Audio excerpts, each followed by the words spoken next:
عفیفه، شهید ناوی یکم علی اصغر درستکار، شهید دریادار نصرالله عزیزی، شهید ناب سروان علی کهوری نژاد، شهید ناب سروان حسن رونده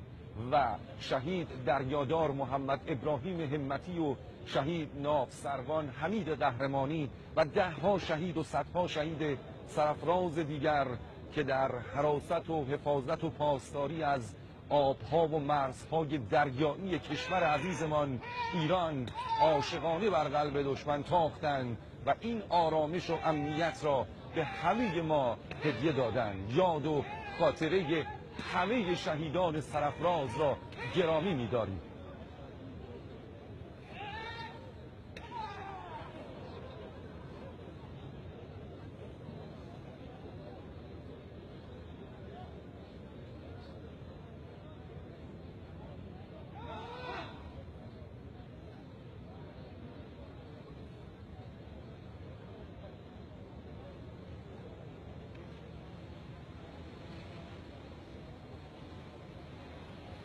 ارائه رهنمود توسط فرماندهی محترم کل ارتش جمهوری اسلامی ایران